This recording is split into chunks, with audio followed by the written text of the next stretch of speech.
Chase Briscoe pulls off a walk-off win in the Southern 500, beating Kyle Larson and Kyle Busch to turn the playoff grid upside down. Let's break down everything that just happened in NASCAR in Darlington.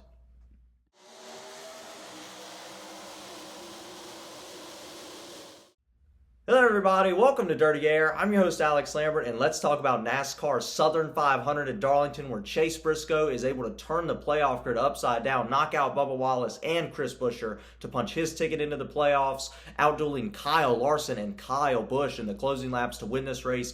Huge drive, huge win for Chase Briscoe in the number 14 Ford. We'll break all that down. We'll look at the results. We'll take a look at the playoff grid going into the into race one of round one. Let's get into it, and we have to start out. We'll get into the playoffs. We'll get into Wallace, Buescher, Chastain, and all that in just a moment. But we have to talk about a very impressive drive from the number 14 car, Chase Briscoe. Absolutely phenomenal what he was able to do. You know, he's had a knack for this racetrack for quite some time. If you remember in 2020, when NASCAR returned, I think this was the first race back for the Xfinity Series after the pandemic or during the pandemic, with no fans in the grandstand. Chase Briscoe was able to outduel Kyle Busch in that race, right? I mean, in crazy finish, bumping and banging on the final lap, but he was able to beat Kyle Busch in the Xfinity Series, that's just super impressive alone, right? Kyle Busch has over 100 wins in the Xfinity Series. He was able to beat Kyle Busch in that race. He was able to hold off Kyle Busch today in a super impressive run. I thought it was a great race. We can look at the final restart where he was able to pull away from Kyle Larson. Looked like Kyle Larson spun the tires just a little bit, just got a little bit loose and didn't get up to speed as quickly as Briscoe. He was the control car, and of course, he just fired off perfectly on all cylinders and ran perfect laps. I mean, those final 19, 18 laps, whatever it was perfect for Chase Briscoe. You had a charging Kyle Busch, 62-time race winner, 63-time race winner, two-time NASCAR champion, trying to catch Chase Briscoe and win this race on fresher tires.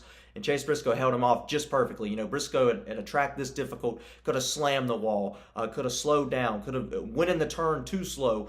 So many variables that could have took Chris Buescher's win away, Chase Briscoe's win away, and gave it to Kyle Busch, or at least gave Kyle Busch a chance to get to the inside of him to his corner panel. It didn't happen, and Kyle Busch just could not get to him. And it's heartbreaking for Kyle Busch, right? Because this is 2 weeks in a row he's finished second, lost to, Harrison Burton, lost his first win, and then Chase Briscoe only gets his second career win. But super impressive drive. And this is big for multiple reasons, right? SHR is going out of business, essentially. Everyone is looking for new jobs at that team. Chase Briscoe going to the 19 team next year. It's a big step for him. Big day for him in multiple reasons. For one, he's a winner. He's in the playoffs. That's huge. But this could be very realistically the last win for SHR. And we thought it was going to be Kevin Harvick at Richmond in 2022. Well, as it stands right now, it could be Chase Briscoe at Darlington. There's still 10 races to go for that organization, but there's still a big day for Chase Briscoe in that 14 team. Just phenomenal. I know this helps out everyone's momentum at the shop trying to find positions next season. I know this is just a huge momentum boost and a big statement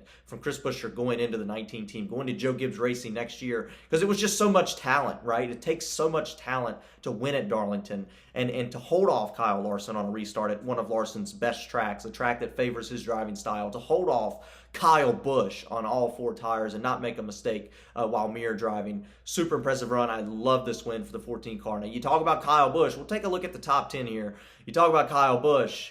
Really disappointed to finish 2 weeks in a row in second place. But I try to look at the positive, right? It hurts. It still hurts. It really does as a Kyle Busch fan. But you look at the positive. Second place last week. Second today. Fast the weeks before that. Ever since we went on that 2-week break, RCR has came out firing on all cylinders. Dillon won the Richmond race. I know it didn't, produce a playoff berth due to some of the issues, but he won that race on pure speed, I think. He was the fastest car. Should have won that race if it wasn't overtime finish. Austin Dillon, number 3, super fast that week.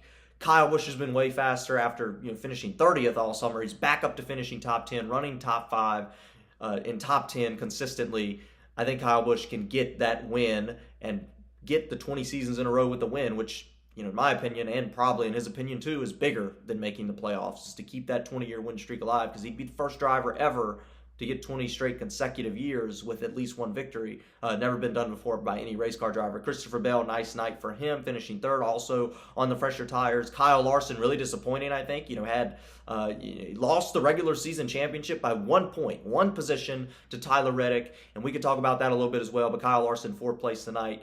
Just couldn't hold off Chase Briscoe. I think there was a little, he kind of said Chastain held him up there on that restart, but really disappointing that he led all those laps. And Chase Briscoe was close to him. The only driver driver that was close to Kyle Larson was Chase Briscoe the whole race. And unfortunately, Kyle Larson just couldn't hold him off on those restarts, and that gave Briscoe the win. But Kyle Larson losing that regular season championship is big because that's 5 points per round, so he's 35 points above the cut line. How's he going to feel if he misses the championship race by 4 points? I think that's bad. If he'd erased the Coca-Cola 600, all he would have needed was 2 points, which is to finish, 34th, I think, gives you 2 points. Last place gives you 1 point at least. So very disappointing for Kyle Larson, and I think that he should think about that. And I know this is just more of my opinion than anything else, but I think that should weigh on Larson a little bit. These teams, Cliff Daniels, the pit crew, everybody at Hendrick Motorsports puts a lot of effort into making the championship race, and if you potentially miss it by giving up, net total 15 points if he makes it to each round, 5 points a round, could be very costly for that team. And I think if they miss a championship event by 4 points, that's a lot that should weigh on Kyle Larson, and that's just my opinion. I know some people are going to disagree, rightfully so, but I think that's a big deal. I think that shouldn't be overshadowed, and I think that was I didn't like that decision to miss one of the biggest points-paying races of the year. So that's just my opinion. Obviously, he has the right to do what he feels he needs to do, but I did not like that decision, and I think it should weigh on him a little bit. Ross Chastain finishing 5th, but he was going to have to win the race to get into the playoffs. Solid day for him, though. Chris Buescher, same thing. He would have pointed his way in if there was not a new winner. Well, Chase Briscoe decided to ruin that for him. So Buescher is out of the playoffs. And once again, you can go back to earlier this year, Darlington, when he didn't win the race because of some contact with the regular season champion, Tyler Reddick. Denny Hamlin, nice 7th place run for him. He was in the top 5 most of the day, ended up 7th. Joey Logano, big statement for him going into the playoffs as well. Another top 10. Logano's speed is there, right? Another team that has gone back up because they were not fast at all at the non-super speedway tracks all year long. They got better at the short tracks, won the All-Star race, won at Nashville. And when they got that Nashville win, I don't know what it did, if it was a shot of momentum or something else, but that really boosted him going to the playoffs. Corey LaJoie in the top 10, great run for him. Obviously looking for a ride next year in the 7 car. That's a great momentum booster for that Spire team as well, they've been on the struggle bus as well, as their other teammates have been running better, but not tonight. Tyler Reddick, once again, 1 spot lower for Reddick, who was sick all night, battling some issues with that. Wins the regular season championship. Very dangerous Tyler Reddick team right now as well that needs to be taken into account. I want to talk about the drivers that missed the playoffs because the playoffs are now set, 16 driver playoffs set, ready to go, and I want to talk about each driver just a little bit, right? Bubba Wallace will miss the 2024 playoffs, and I think that's also, this is that time of year where we start talking about the big moments, that this is not a good look, this is a good look, this is incredible for this team, this is horrible for this team. I think this is a rough look for Bubba Wallace. I really do. And I love Bubba Wallace. I like Bubba Wallace a ton. I wanted him to get in the playoffs. I wanted him to have a good season. But when your teammate, in a 2-car team, 23-11, Michael Jordan, Denny Hamlin, putting the finances in to win championships, compete for championship. When your teammate wins the regular season championship, nonetheless by 1 point, Kyle Larson could have got it if he raced another race, but nonetheless won the regular season championship, is currently seeded 4th and going into the playoffs, and you missed the playoffs through this system.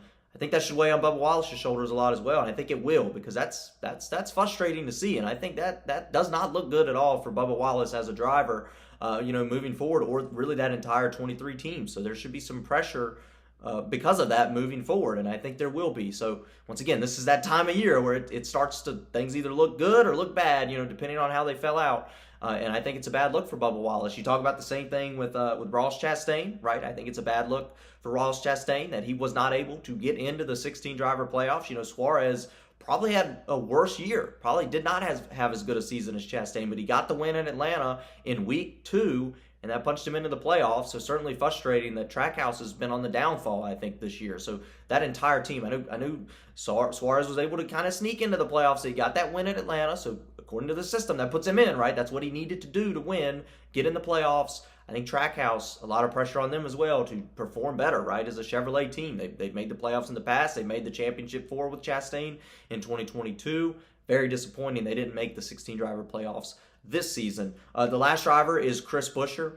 I don't know what to tell Chris Buescher. It's also frustrating. One of his drivers, teammate, Brad Keselowski, won at Darlington earlier this year, made it in. So many close calls for Chris Buescher. You go back to that Darlington race in the spring where he had contact with Tyler Reddick, had a tire go down, lost that race, and could have made the playoffs off of that. You go back to Kansas where the scoring loop, the closest finish in NASCAR history, the scoring loop had him as the winner. But NASCAR had to go to a high-definition camera to see who it really was, and it was Kyle Kyle Larson by 1/1000th of a second or something crazy like that. So very heartbreaking for Chris Buescher, and I think it's just frustrating for him, right? You lose by an inch in Kansas, and then you lose by a flat tire at the end of the race from having contact with Reddick at Darlington, a few other close calls, and he misses the playoffs due to a new winner tonight. So certainly frustrating for him. And they'll have to look at what they can do to perform a little better, maybe get that race win going into 2025. So that breaks down the three main drivers that we looked at tonight to try to get into the playoffs. You can talk about the other ones. Kyle Busch missing it as well was not good. But here it is. Let's look at the playoff grid going into race one, round one, Atlanta. This round will produce racing at Atlanta, Watkins Glen, a road course, and Bristol. So a little bit of a wild round. I think if you look at Atlanta, this is a track where the cars are going to be a little more even. So this is when I look at a guy like Chase Briscoe. Could Harrison Burton, who just won at a drafting type track, could they go up there and get a race win? And I think it's very possible at Atlanta in that style of racing. I think that's very possible. That first race is going to be big. You look at the road course right after that, that could favor some drivers as well, like Austin Cindric, Daniel Suarez. We'll have to keep an eye on them. Alex Bowman won at the Chicago Street Race earlier this year. So many drivers that you wouldn't think would win a championship could win one of those three races, at least those first two, as sort of a not a fluky, but unexpected victory. A lot of drivers could do that. And what that does is that knocks somebody else out, right? Because that'll put somebody else that you might think could go for a championship. Brad Keselowski, Chase Elliott, that could knock them out if they have a couple of bad weeks. So certainly that's going to be important to watch.